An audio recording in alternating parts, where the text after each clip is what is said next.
Hello everyone, it's Ben from the chair to give you a review today and is of the Iron Claw. Now this movie came out in America about 6 months ago and it's only just come out here. I am a wrestling fan. I am currently wearing a Triple H I Am the Gamer t-shirt, so I really am a wrestling fan. I've been a wrestling fan since 96, so we're talking about 26, 27 years at this point. I really am a fan, but the Von Erichs, this film is about the Von Erichs, and this was slightly before my time. This was like 82 to 87, pretty much early, that kind of thing. So it was a bit before my time, and even though I liked the 80s WWF, I didn't really know the Von Erichs. I do listen to Jim Cornette, so he does talk about the Von Erichs and stuff. So I did kind of know the story, but I didn't know the chronology of it. If this movie is true, which it mostly seems to be, Zac Efron plays Kevin Von Erich, the main kind of person it follows. But they're all kind of intertwined with his brothers. Kerry Von Erich, played by Jeremy Allen White. Kerry starts the film off in Olympic training and stuff, and off the Olympics. And we have David Von Erich, and then we also have, where is it?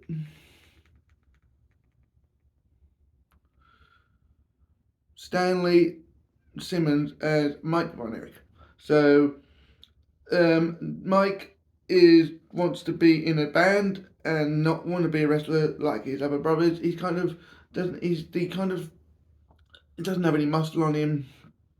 He doesn't seem to, he doesn't seem to know what he wants to be, but he wants to be in a band. He wants to be in a musical. So he's not really sports like his brothers. Zac Efron plays Kevin Von Erich, who is brilliant.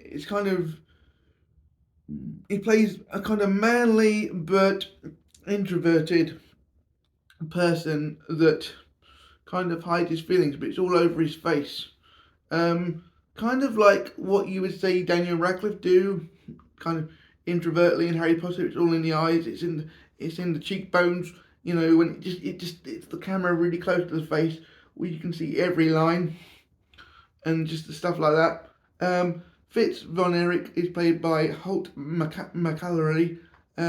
He's the dad of the three. He's the matriarch of the family, the one who was a wrestler, owns a territory in where the Von Erichs kind of ply their trade. This is before WWF took over, so it's kind of one of the last few territories where they're okay, and then obviously Vince takes over. So he kind of wants to be the NWA World Champion, but he didn't quite make it. But he's literally, come hell or high water, gonna make his kids better than him. Lily James Payne plays Pam Anderson, who kind of takes a liking to Kevin, and that's where the heart comes from in this film. It's not a very blokey film, really. It's it doesn't romanticize wrestling, but it also doesn't shy away from it either. But it's also a character piece on pressure, on family name, on things like that. I mean, there is other films like The Fight With My Family, the Page story, the Soraya family story. That's more light-hearted.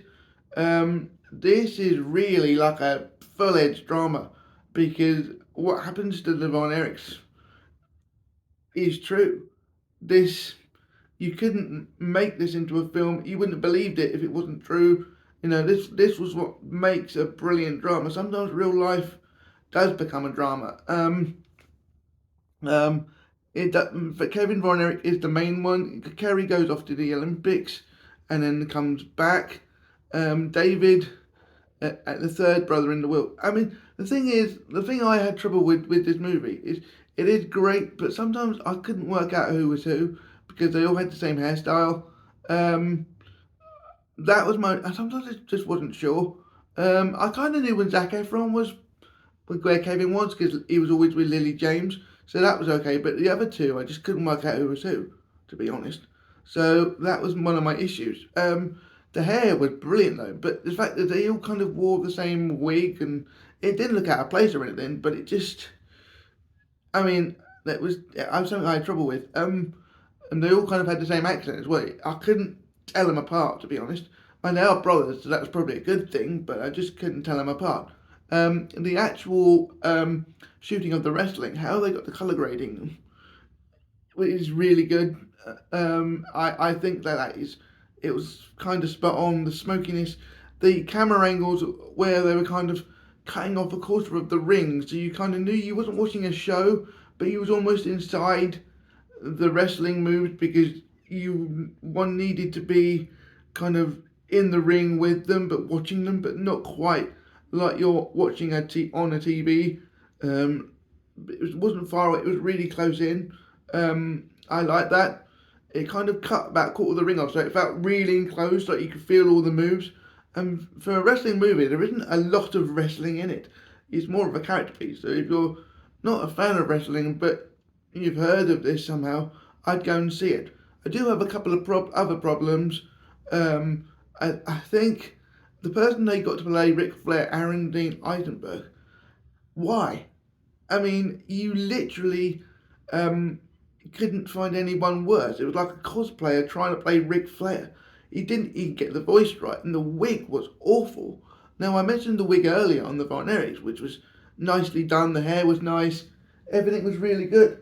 But the wig for Ric Flair, it's almost like they've taken so much care in the lighting, how the wrestling works, the way Zac Efron plays Kevin, the way everything works. But with Ric Flair, somebody dropped the ball there. It was awful, really awful.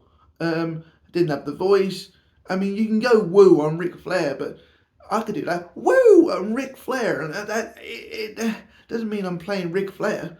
The person they got to play Harley Race, is Kevin Anderton, was brilliant. I couldn't tell. Maybe slightly in the voice, but you're never going to get the voice spot on. But you can do a good impression.